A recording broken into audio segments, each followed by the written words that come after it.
So another point that I just recalled, and then maybe I should mention it, it's kind of like a addendum to the creator divination, that is a video that I am uploading right now. Maybe this one will actually be uploaded before the previous one actually is completed, because it's much shorter. But like just I mean another kind of like, I mean, another brick in the wall, another taste of my life. I will give you like a taste of my life. And like, I mean, with regards to what does it mean to be a person that is hunted by totalitarian state? Just so you understand, I mean, so I'm going to a hearing now, arrest hearing, and let's leave like all the, you know, the cruelty that, I mean, of, you know, the injustice, the essential injustice of the whole configuration, like all, I mean, such a long arrest and for nothing. And but it should be said that in the previous hearing, I mean, it was decided that, I mean, there should be like another kind of like, I mean, social worker review of me, specifically for the arrest case, not even for the main case, like, you know, of the main criminal case. I mean, certainly they will want like another social worker review in it. Of course, all these social workers, you know, that they are, I mean, avid drinkers of the tea, and I mean, they will use this kind of like, I mean, event to you know, as usual, as people do, like, you know, using the bicycle mechanism. And like, I spoken with my lawyer yesterday, and he was very, you know, upset that I mean, there was no connection between me and the social worker. I mean, presumably she couldn't reach me, even though I'm under arrest. I'm always in the same room. But I mean, so she submitted like, I mean, a paper to the court that, I mean, she cannot like reach me, and that's why she cannot like write a review. So I'm going to stand like in front of the court now, and I mean, I don't know even what to say. But I just, I mean, so you understand the situation. So this lawyer, I mean, the public attorney, I mean, is my lawyer. I mean, he should represent me. But of course, as everybody else, he's a function of the state, and he knows exactly who I am, but this is a secret. And of course, he's like briefed by the Shabak. So essentially, there is no much difference between the prosecution and the defense. It's essentially the same. They are the same. And it's like it all throughout my cases, like in the court, that, I mean, and even in times that I had like private lawyers, they were also, I mean, they represented the Shabak. So it's not even the issue of money. Like, I mean, it's being into the totalitarian state. So Zev Leket, I mean, the public attorney that, I mean, represents me, I mean, he tried to press me yesterday, I mean, to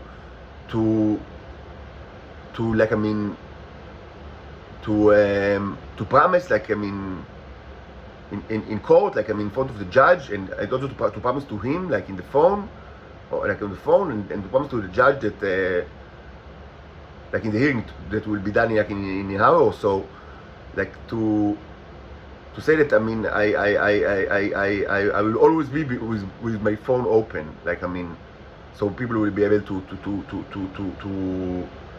contact me at least throughout the day. So I mean, because yes, I admit that many times my phone is, I mean, only open to WhatsApp calls, because I only use, because many times I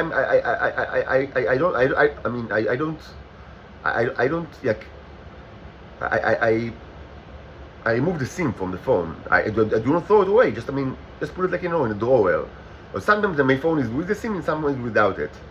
And of course, when it's without it, I cannot answer calls. But I do answer. I can answer. I mean, I have no problem with WhatsApp calls. That, I mean, like my daughters, I mean, they only use the WhatsApp call because they use video, and I always answer. I mean, unless I'm like asleep or whatever, you know.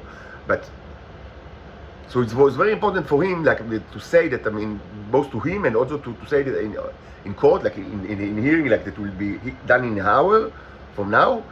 Like that, I promise, like, I mean, that from now on I will change my ways, and I will be a good boy, always with my SIM, like, you know, always like available. And he, you need to understand, this comes from the Shabak. because they want me to be subjected to the golden earrings all the time. All the time. Because without the SIM, the golden earrings does not operate, because they cannot know that, I mean, first of all, they cannot know that it's actually the phone is yours without the SIM. And also, I mean, there are specific properties like of the golden earrings. They are kind of like programmed to the person with regards to like specific parameters, as I discussed in the golden earring video. And also because, I mean, there's kind of like the history like of his like in his state like in the addiction process. So that's why, I mean, it only works with the SIM. And as I said, it's true that, I mean, yes, I'm immune to the most horrible, like, I mean, most horrible effect of this golden earring, which is the addiction that can cause people to become insane and even die.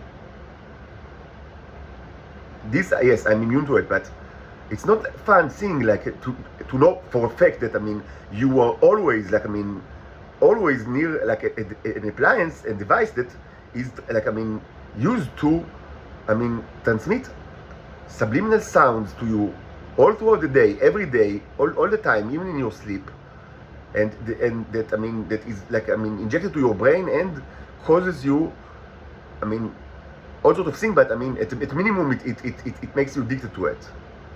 So, and yeah, so again, yes, when kind of like, I mean, when I stop it, like, yes, I mean, after I just, I mean, no, quote unquote, it's only just for a couple of hours I feel like, you know, in a hangover, and I feel pain, but I mean, you know, I'm used to pain because this is my life. So yes, it affects me tremendously less than, like, I mean, it affects like normal Homo sapiens and even Titans, that I mean, it can cause them to die if they try to win off it. But it's not a nice thing to know that, I mean, I rather not be addicted to it, and I rather not. So that's why, I mean, I just, I mean, when I always intermittently, you like put the SIM card in.